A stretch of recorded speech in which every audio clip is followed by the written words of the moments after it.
जब सहाय शंकर कर आई, तो मारहु राम दुहाई। जब विभीषण ने प्रभु श्री राम जी को बताया कि हे प्रभु, मेघनाद माता निकुंभ देवी को प्रसन्न करने के लिए एक तांत्रिक यज्ञ कर रहा है, उसके सफल होने पर कोई उसे जीत नहीं पाएगा।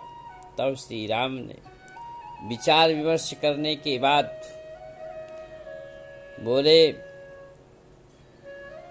कि सुग्रीव, जामवंत और आप लक्ष्मण के साथ रहेंगे और अंगद, नल, नील, द्विविद, मयंद तथा हनुमान जी आदि गुफा के अंदर जाकर यज्ञ का विध्वंस करेंगे। और भैया लक्ष्मण, आप मेघनाद से युद्ध करना। तब लक्ष्मण ने कहा, ठीक है भैया, आज मैं प्रतिज्ञा करता हूँ, आपकी शपथ खाता हूँ कि आज मैं उस पापी को युद्ध भूमि में मार कर ही वापस लौटूंगा। ऐसा कह लक्ष्मण ने प्रणाम किया। तब श्री राम ने लक्ष्मण को आशीर्वाद देते हुए कहा कि विजयी भव। विजयी होने का आशीर्वाद दिया। तब विभीषण के साथ लक्ष्मण सहित एक सेना गुफा के पास पहुंची, जहां मेघनाद यज्ञ कर रहा था। तब अंगद, हनुमान आदि सेना सहित गुफा के रखवालों से युद्ध करते हुए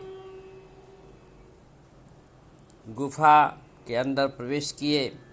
मेघनाद को देखा कि वह अडिग होकर के यज्ञ कर रहा है। तब हनुमान जी आदि ने उस यज्ञ को विध्वंस कर दिया। मेघनाद यज्ञ का विध्वंस देखकर अत्यंत क्रोध में आकर त्रिशूल लेकर दौड़ा और फिर गुफा मंदिर से बाहर आया। तब लक्ष्मण ने मेघनाद को युद्ध के लिए ललकारा। तो वह बोला, लक्ष्मण, मैं आपसे युद्ध अवश्य करूंगा, पर सबसे पहले मुझे काका विभीषण की सुध लेनी होगी, जो देशद्रोही है, कुलद्रोही है और आज तो वो संतान द्रोही भी बन गया। काका विभीषण, अब तुझे इस संसार में रहने का कोई अधिकार नहीं है। ऐसा कहकर के विभीषण को मारने के लिए मेघनाद ने सरसंधान किया। तब लक्ष्मण ने उसके अस्त्रों को काट दिया। तब मेघनाद अत्यंत खिसियाया और कहने लगा कि लक्ष्मण, मैं पहले तुझसे ही युद्ध कर लेता हूँ, इसे तो कभी भी मार सकता हूँ।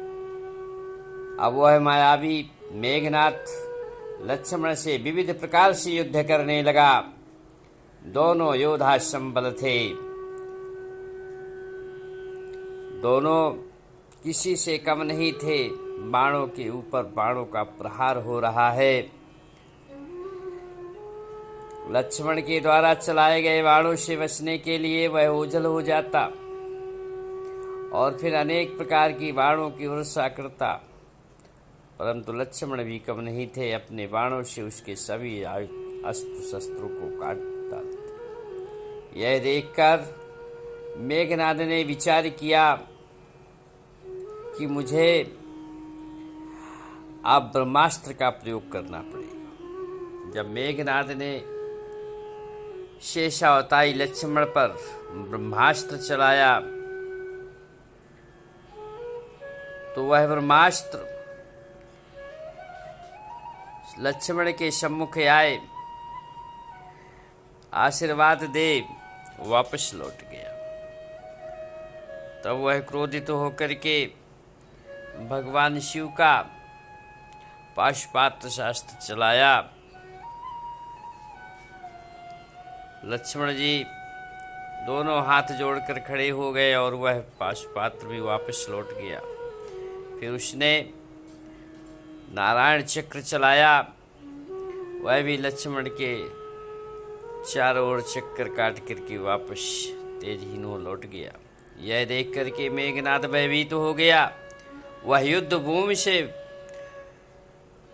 अदृश्य होकर के लंका वापस गया और अपने पिता के भवन के पास जाकर के जोर जोर से चिल्लाने लगा, पिताश्री पिताश्री। रावण ने देखा और रावण देखते ही बोला कि मैं इंद्रजीत, युद्ध भूमि से यहाँ भाग कर आने का मतलब तुम्हारा यज्ञ पूरा नहीं हुआ, क्या यही सुनाने आए हो? तब मेघनाद बोला कि हे पिताश्री, मैं आपको सचेत करने आया हूँ।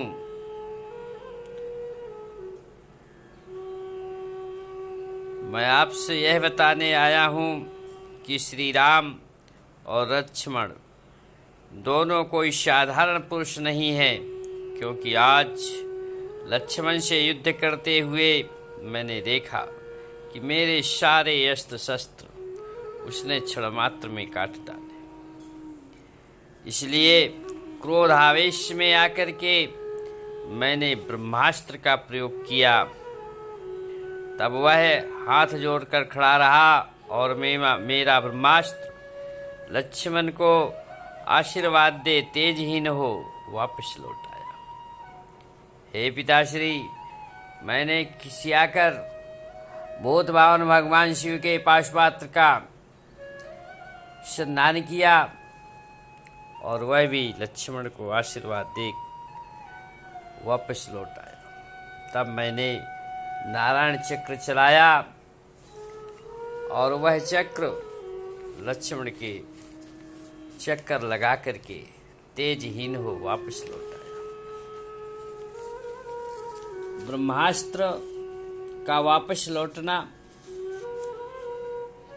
कोई साधारण बात नहीं है। तब रावण बोला कि यह बात विभीषण ने ही बताया होगा कि कैसे ब्रह्मास्त्र को काटा जा सकता है। तब मेघनाद बोला, नहीं पिताश्री, पृथ्वी में कोई नहीं जानता है कि ब्रह्मास्त्र को कैसे वापस किया जा सकता है, यह तो केवल देवता ही जानते हैं। तो रावण बोला कि देवताओं का यह साहस उन्होंने ही आकर के बताया होगा। तब इंद्रजीत बोला, नहीं पिताश्री, उन्हें किसी देवताओं ने नहीं, बल्कि वो स्वयं कोई अवतारी पुरुष है। मुझे तो ऐसा प्रतीत होता है कि लक्ष्मण देवताओं का भी देवता है, जिस पर तीनों अमोघ शास्त्र वापस लौट आए। इसलिए हे पिताश्री, आप यह जान लें कि श्री राम स्वयं नारायण के अवतार हैं। अतः हे पिताश्री, आप संधि कर लें और राक्षस कुल को विनाश होने से बचा लें। आप सीता जी को उन्हें सम्मान वापस कर दीजिए, इसी में हमारा और आपका कल्याण है। तब रावण ने अष्टहास करते हुए बोला कि इंद्रजीत, तुम कायर की तरह मुझे ज्ञान देने के लिए युद्ध भूमि छोड़कर यहाँ चले आए। यदि तुम्हें अपने प्राण प्यारे हैं तो तुम महल में छिपकर कायर की तरह बैठ जाओ। धिक्कार है ऐसे वीर को जो युद्ध भूमि में घबराकर कायर की भांत पीठ दिखा करके रणभूमि से भाग आए और यहाँ पर एक कायर की तरह मुझे उपदेश दे रहा है। मैं अपने बाहुबल से उन तपस्वियों से बैर बढ़ाया है, मैं स्वयं युद्ध करूंगा, मुझे किसी की आवश्यकता नहीं है।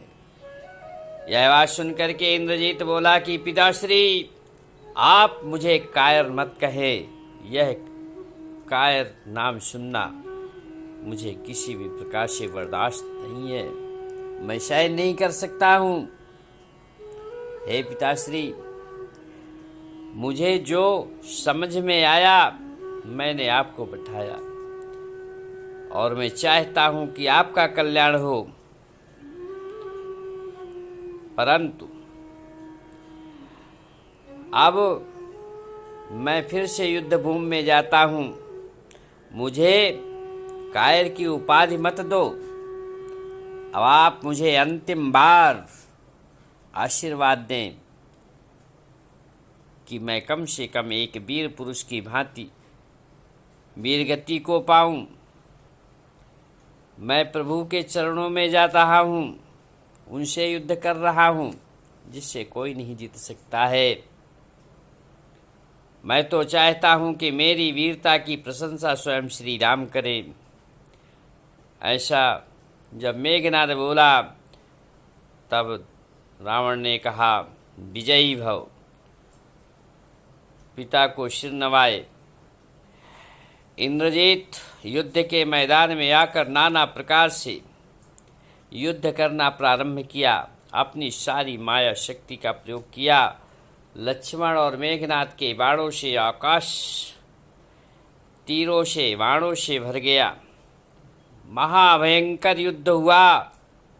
देवता भी थर थर काँप रहे थे, पृथ्वी डोल रही थी, भूमंडल में हाहाकार मचा हुआ था।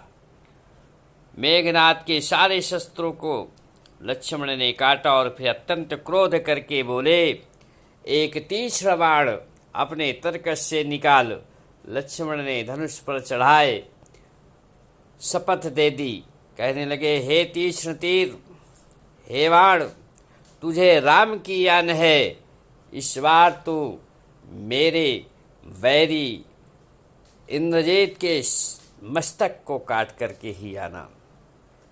तब मेघनाद ने कहा कि अगर तुम्हें राम की आन है तो मुझे अपने देश की आन है। तब लक्ष्मण अत्यंत क्रोध में आ कान तक प्रत्यंचा खींच बाण को छोड़ दिया। वह बाण जाकर मेघनाद के मस्तक को काट दिया, गले से काट दिया और नीचे गिरा दिया।